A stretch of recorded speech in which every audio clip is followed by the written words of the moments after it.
Hey there, and welcome back to Turntable Guy.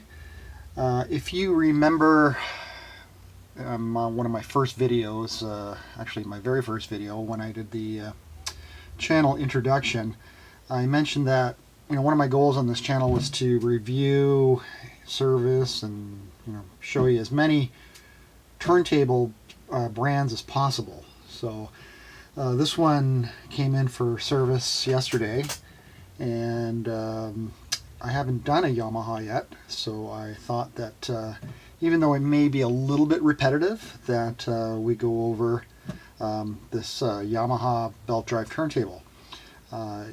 This looks kind of familiar, it's because this is a classic CEC, which is Chuo Denki manufactured turntable. And they manufactured a lot of turntables for the Japanese manufacturers back in the day. The plinth here has almost exactly the same covering. I believe this is a vinyl covering as my Hitachi PS38. So it's pretty obvious. Even these dust cover bumpers here, they're identical. So you kind of get the feeling that there's only so many designs back in the day, and the manufacturers just got on board and had this one company make their turntables for them, and that's what we have here. This will be almost identical to a realistic Lab 400.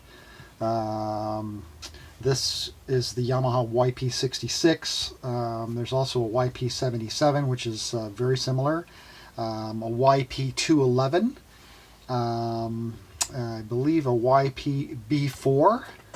They are all almost the same deck.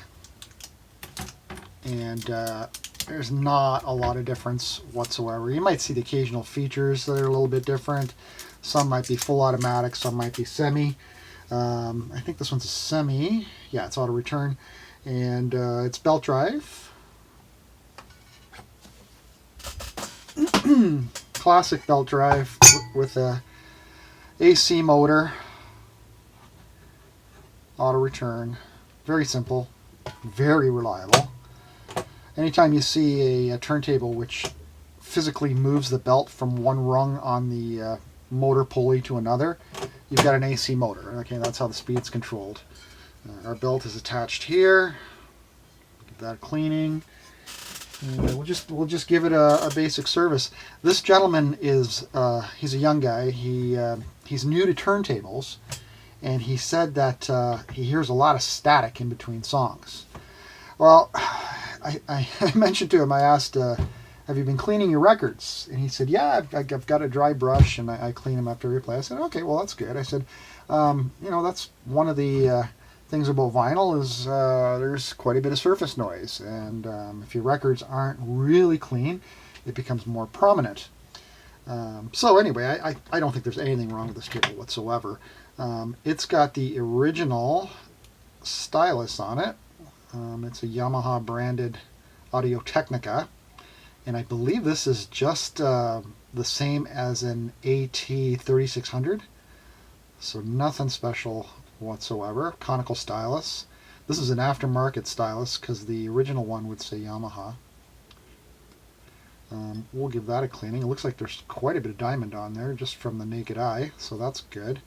Probably check alignment on it, although it's probably factory aligned. Probably don't need to do anything on this one. Just make sure it's straight in the head shell, which it looks to be. We'll take that off anyway for servicing. And we'll start like we usually do. Let's just have a quick look and see how it's spinning before we remove the bottom cover. Put our belt back on. Put our table back on. And we'll just plug her in. Let's see what happens. That's a good sign.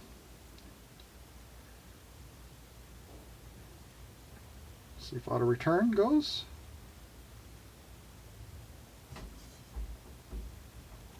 Oh. Okay, that could be a problem. Let's try the reject button, try a reset on it. Oh, there we go. Kind of. Let's try that again.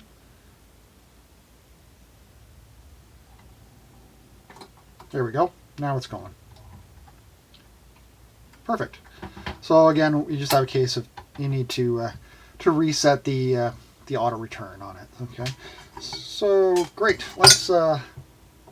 Spindle seems pretty nice too. Like, I think we got a nice, clean, possibly maintained turntable here.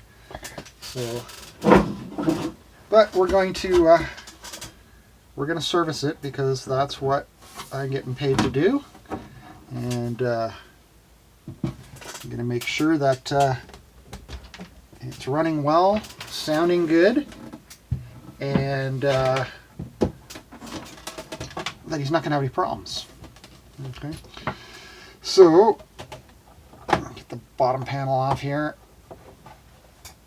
Very classic design.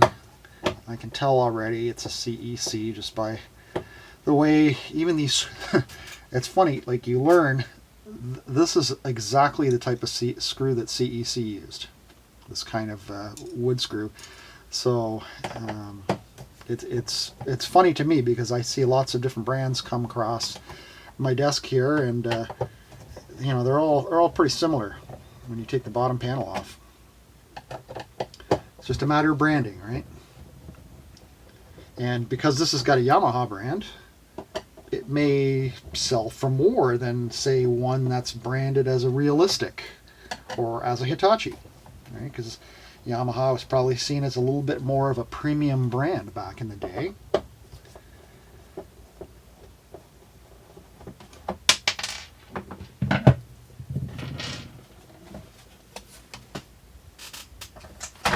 Now this motor looks very familiar. It's your classic AC motor with three suspension hangers here with good quality pliable rubber mounts, which is excellent to see. This thing's really clean, and there's oil seeping out of the main spindle bearing here, so that could mean that it was recently lubricated. So we're going to have a look at that anyway, just to see what condition the oil's in. Under here is your shielding for your wiring. Other than that, there's so little to this thing. Somebody's been in here. Here's some tape. So let's service our motor, because that's always the most important thing. We're going to remove our three E-clips here.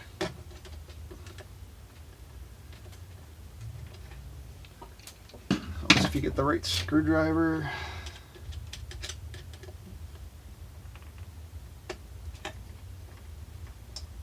So you got E-clip and one washer.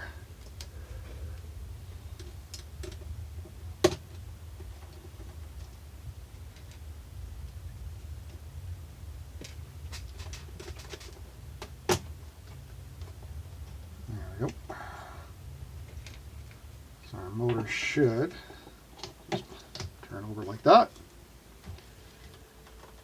And I guess the question is, will I be able to put this back correctly this time?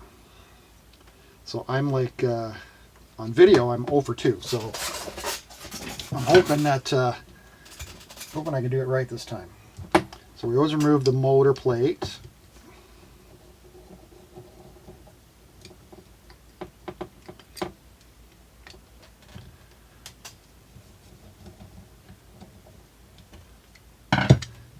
So I'm just going to remind myself right now, the wires are on the right, and so are the two bumpers. So I'm just going to put that like that. All right. This motor feels good. And it's very simple to service. Let's see here. Fujiya Audio Company. That sounds familiar, eh?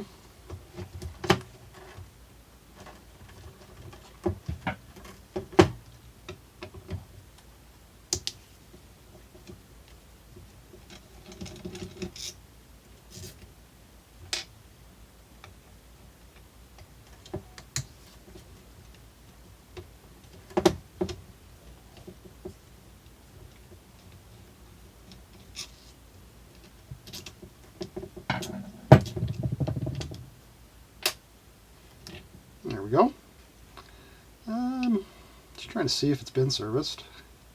Can't really tell. Spins nicely. It's maybe a little noisy.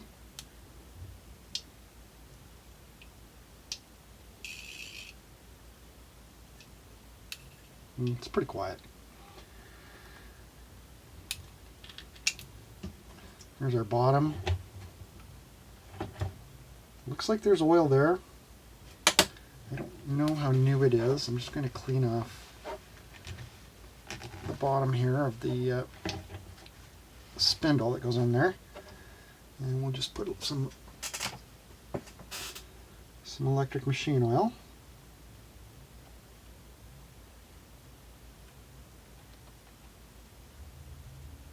Yeah, this thing's been serviced.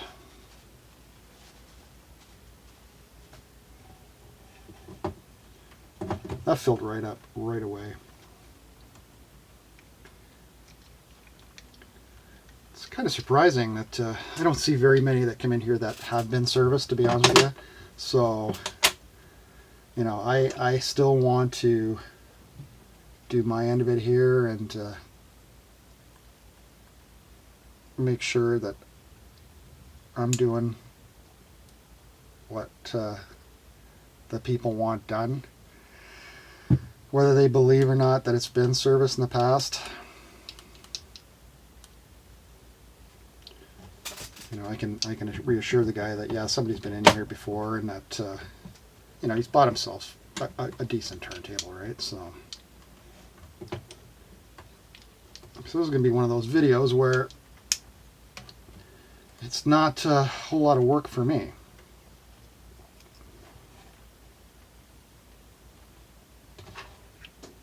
And that's okay too. You know, in cases like this where the table is in good shape, I usually give people a break on my labor time because I'm not spending as much time on it, right? I'm not doing any repairs on it if it's in good shape. Adding a little bit more oil is not going to hurt anybody or anything.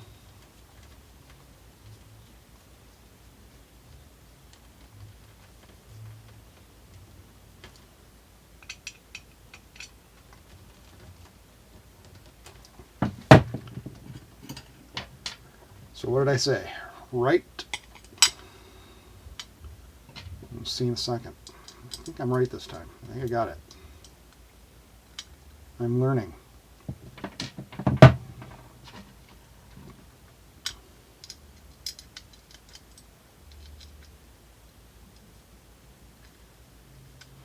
I've got a Kenwood KD 2055 that I'm in the midst of filming. I've got a first part video. I had to stop because of motor mounts. Just to give you an idea, I'm just going to grab one. I'll show you. I'll release that video once the new mounts come in. The KD55 is affectionately known as the Rock. It looks like a marble slab turntable. It's an interesting design. It's very original. Okay, did I get these right? Woo, I did. Okay, so these rubber mounts here, they suspend the turntable when you flip it back up on its right side, and they need to be very soft, okay, because they absorb all the motor vibrations and they don't transmit it to the plinth. So I'm just going to grab these Kenwood motor mounts, and you'll be seeing those in the video. This is what's remaining of them. They have literally turned to, well, they've crystallized. And the motor was actually sinking down even further because these aren't suspending it anymore. And the belt was riding down, the motor was crooked. So we're just waiting for the owner. He's ordered some aftermarket motor mounts for it. So when they come in, I'll be showing you how to install those.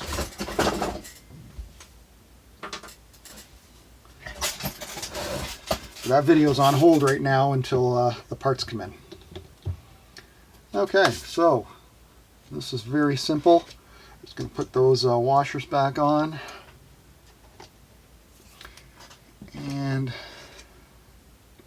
our E-clips. And I hate E-clips. They are very annoying because they can disappear if you're not careful. There's no real science to this. I try, if they're big enough, I try to put them in the slot with my finger and then clip them in. But if they're really small, on some turntable parts like arm lifters, cueing parts, on some duals, they're so small you need a magnifying glass. Alright, that's that. Let's have a look at this bearing. It's got a retainer clip here. Let's put that there. I'm just going to pull it out and have a look. This is great. It's been cleaned and oiled, so this is all new. You know what? I'm just gonna replace a little bit of oil here. Yeah, this turntable's been serviced, so we're gonna cut this gentleman a little bit of slack on the cost here because I have not had to work too hard. And he's a new customer, and you know, just keep him happy. Just we're gonna definitely check out what he's saying about static or whatever, and we'll do a little bit of sound test here.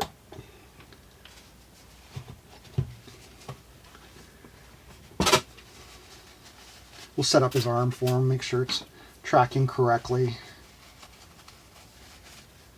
But there's really not a whole heck of a lot to do here. I'm going to clean his belt and all that kind of stuff.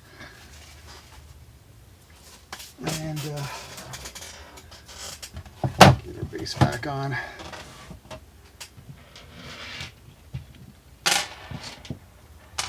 Yeah, we're going to screw these in together. Gives us an opportunity to gab a little bit. I've just reopened the side business here this past week, and I'm getting inundated with a bunch of backed up business, and I just did a couple Techniques SL1200 Mark IIIs. They were Japanese home market tables, so they were 100 volts, so I had to use my step down transformer on those ones to make sure they were working well. They were definitely DJ'd in Japan. Both arms were a little bit loose on them. It was just a matter of tightening the top bearing on them and just checking all the capacitors on them and lubricating the bearing and just setting up the turntable. It really was not worth videoing. It was a very quick job. If anybody has any interest in seeing a 1200 get serviced, there are a lot of videos out there. I think there's a gentleman's channel, Viper Frank. He does a great job with the 1200 and shows all sorts of different service requirements, like changing cables, changing chips, changing the LED lights on them, all sorts of interesting things. You may want to check out his channel.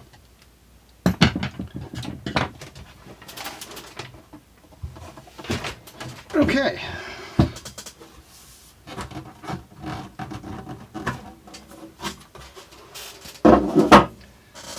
So we'll just we'll do our usual upper service, which is cleaning the motor pulley with alcohol. Although even it looks very good.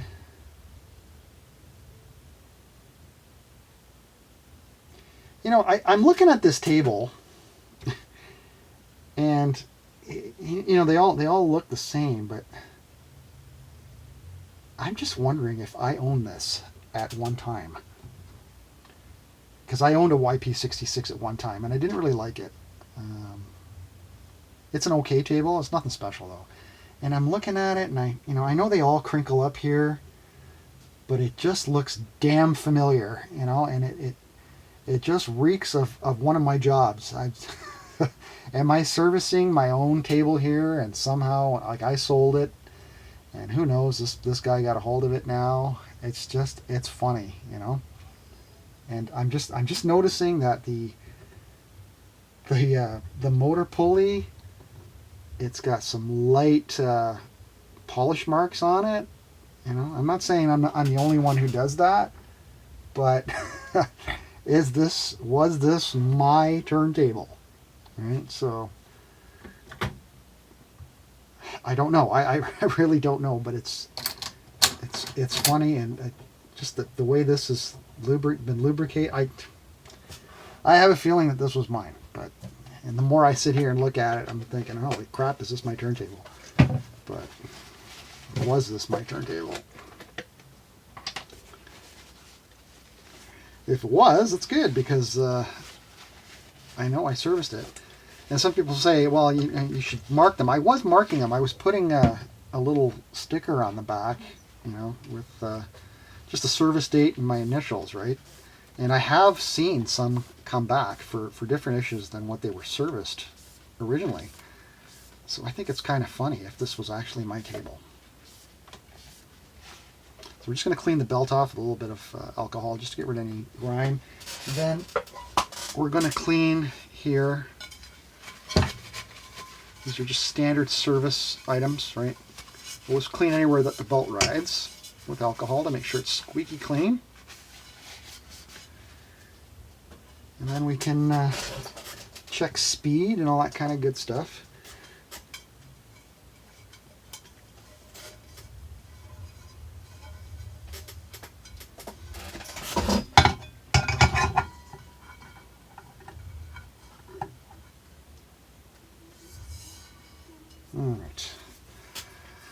Okay, let's clean that stylus for him.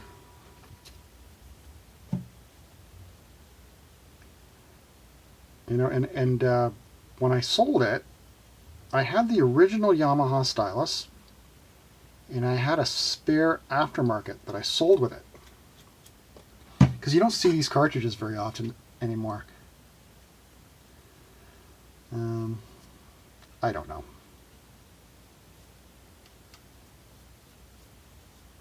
Clean that. I'm just going to tighten up these head shell screws just a little bit. Just a little bit loose.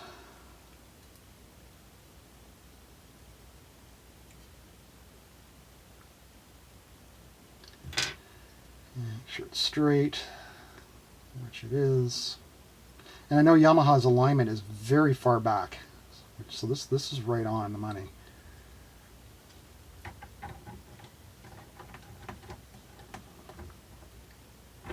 Okay.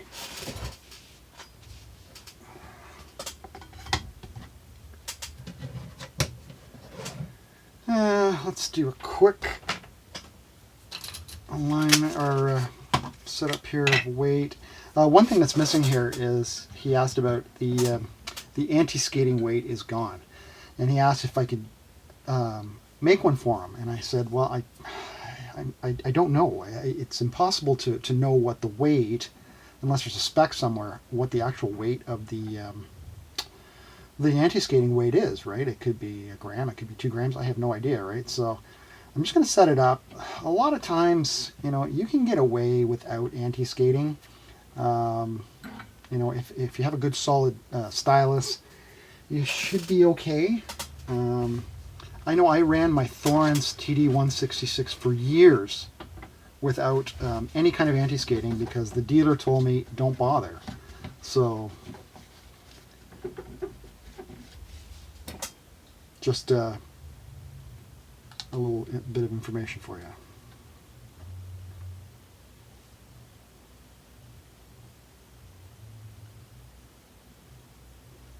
Any weight here?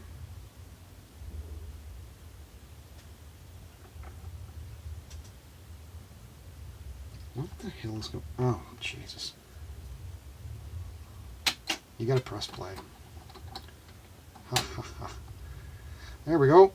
Let's try that again. Whoa, too much. Just gonna track this one at 2 grams.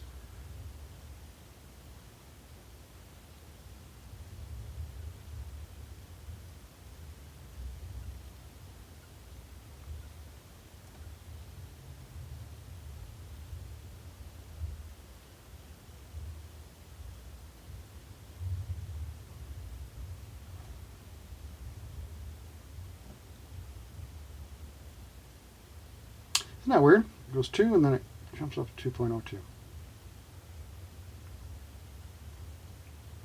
Close enough. Alright, so that's 2 grams. Let me just lock that like that. And we'll plug it in. And plug in our cables. Make sure we have no static there. Sometimes cables that are starting to die can start to short out, and that can sound like static. All right, let's see if we got any hum.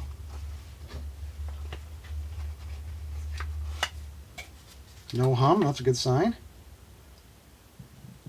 Right and left channels work.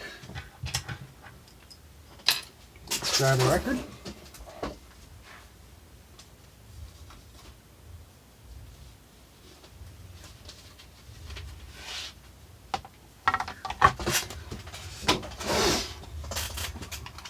Dusty.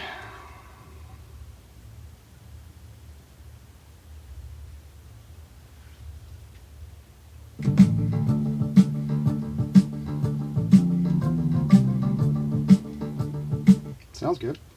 And God knows up till now it's been hard.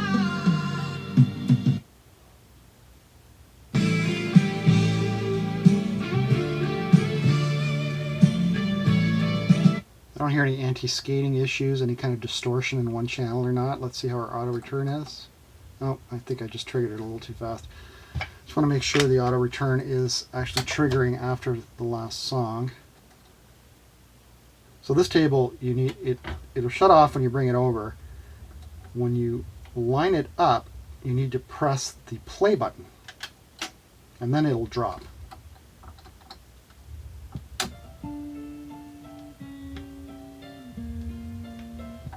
Cueing's good.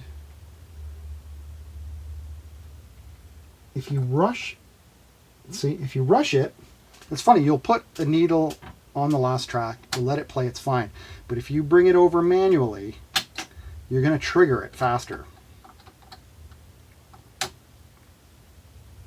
You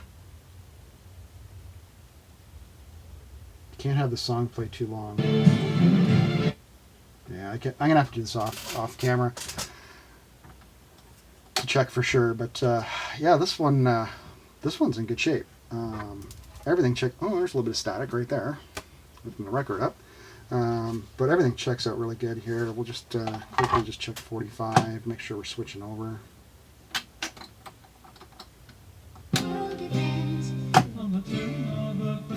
Yep, we're good there. This table's done, my friends. That's it. So that's a Yamaha YP-66 Classic CEC Chuo Dinky Corporation turntable.